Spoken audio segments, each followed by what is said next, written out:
ఖచ్చితంగా ప్రతి మనిషికి ఒక బాధ్యత అయితే ఉంటుంది. డిపెండింగ్ అపాన్ ఒక తల్లి అనుకుంటే ఇంకొక పిల్లలు అయి ఉండొచ్చు, లేకపోతే భర్త అయి ఉండొచ్చు, తల్లిదండ్రులు అయి ఉండొచ్చు, తన తోడబుట్టిన వాళ్ళు అయి ఉండొచ్చు, ఎవరైనా ఉండొచ్చు, ఒక బాధ్యత ఉంటుంది. అదే భర్త అయితే తండ్రి అయితే ముందుకు తీసుకెళ్ళాలి, పిల్లలైనా ముందుకు తీసుకెళ్ళాలి. అయితే ఇక్కడ నాకు అర్థమైంది ఏంటి అంటే, నా పరంగా నేను బయటికి రావడానికి కారణం ఏంటి అంటే, మనిషి జన్మ ఒక బాధ్యతను గుర్తు చేసుకోవడం జరిగింది. ఎలా అయితే మా పాపకి ఇలా జరిగిన తర్వాత పాప గురించి చెప్తున్నప్పుడు నేను ఖచ్చితంగా సమాజానికి ఇలా చేస్తున్నాను వీడియోస్ పరంగా. వీలైనంత వరకు చారిటీలలో చేశాము. కానీ నా కూతురు అంత చిన్న వయసులో కూడా ఒక వీడియో నా దగ్గర ఉంది, వాళ్ళ ఫ్రెండ్ షేర్ చేసింది. వాళ్ళ ఫ్రెండ్కి ఫ్రెండ్షిప్ డే బ్యాండ్ కడుతూ ఏమనిందంటే, ఆ వీడియో ఉందండి, వాయిస్ నేను మీకు వినిపిస్తాను.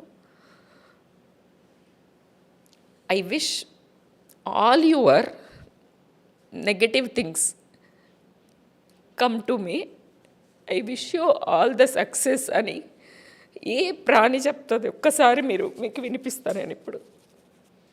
అంత సెల్ఫ్లెస్ ఎట్లా ఉండిందా అమ్మాయి అనేది నాకు ఇప్పటికీ అర్థం కావట్లేదు అని పాజ్ ఇచ్చిన ఒక ఎగ్జామ్ లక్ మాత్రం నాకు కావాలి. మా అమ్మ she will be wishing my success, otherwise all your negative bad luck should come to me.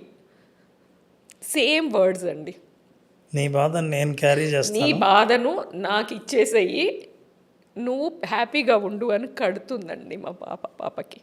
And today she is doing మెడిసిటీలో పీజీ జాయిన్ అయింది, పల్మనాలజీ.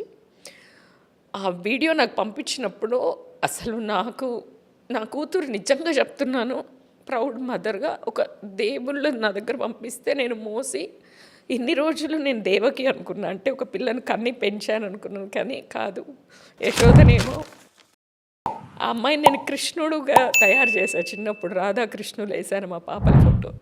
చిన్నప్పుడు కృష్ణుడు లాగానే మాయ చేసి వెళ్ళింది నన్ను.